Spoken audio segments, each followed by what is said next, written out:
Hi, my name is Luke Newbold, and I'm excited to show you this lot in the modern auction featuring 7 dolls by Marilyn Newhart for Alexander Gerard.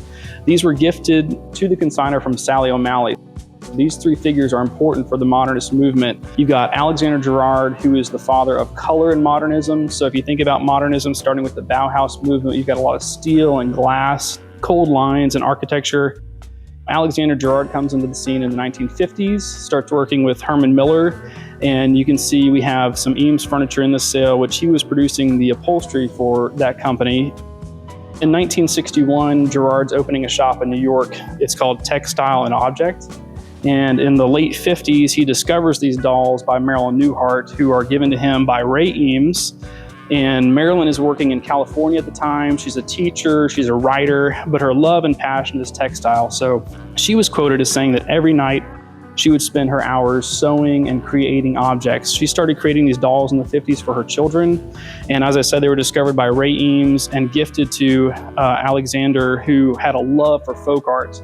There's actually a museum in Santa Fe. It's the International Folk Art Museum, which showcases a permanent collection of over 100,000 pieces of folk art that Alexander Gerard collected during his lifetime. This is the first time being offered at auction, so I hope you have a chance to add these to your collection.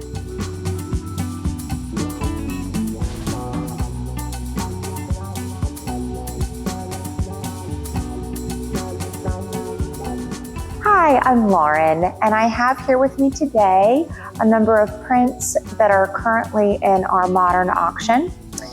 These are all by the artist Sister Mary Carita, also known as Carita Kent, and we have 16 of these works. She was a Roman Catholic nun and also an artist who was living in Los Angeles in the mid-20th century. She was an educator at the college associated with her convent, and she was an activist for tolerance and love and peace.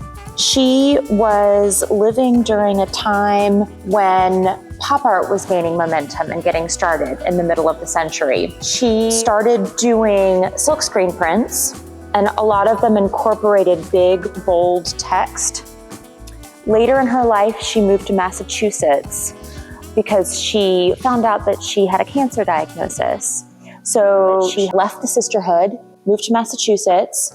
She became very prolific with her art making. Over the course of her life, she made over 800 silkscreen prints, so it's pretty amazing. People in the middle of the 20th century didn't quite know how to place her because she was a woman, she was a nun, she was a fairly liberal activist and an art maker.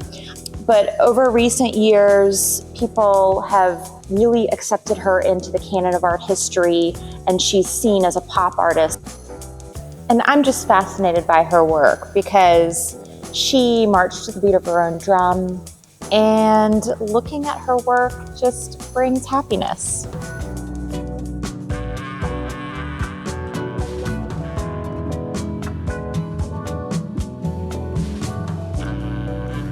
Hi, my name is Brian Kubler, and I'm excited to show you 4 works by artist Val Bertoia.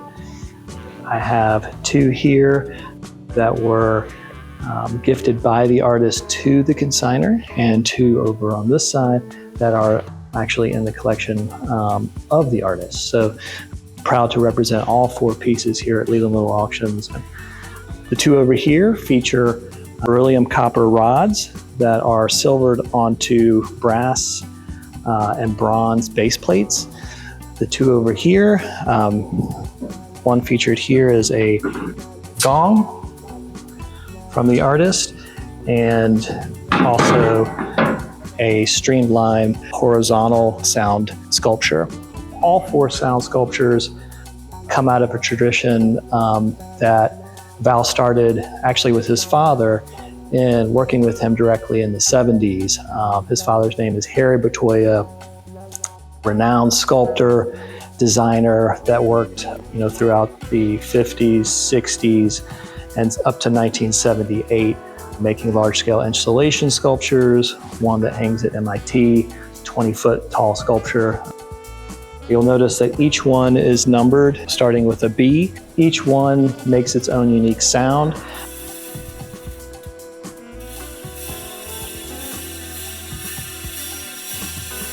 One of the things that I like best about these sculptures are that anybody can approach them and interact with the sculpture. That's kind of the very definition of the modern form follows function. That integration of form, music, and space that, is really quite interesting about all 4 of these works. We're excited to have them and welcome you to bid on these coming up in our Modern Art and Design auction.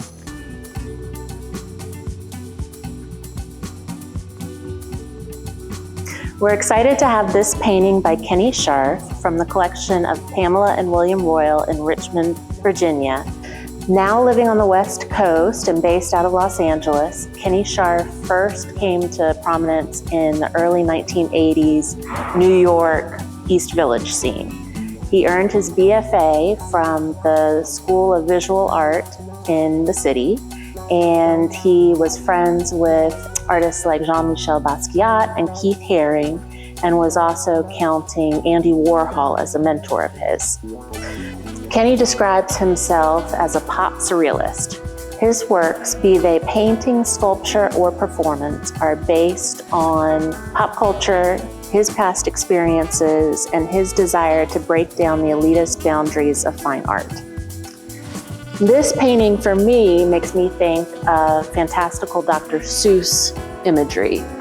A lot of Kenny's paintings have these cartoonist, amorphous shapes and faces, donuts kind of floating against an untethered atmosphere. This painting, titled Earth World, makes me think of fungus and spike proteins, and so it's really pretty timely, even 24 years after it was painted.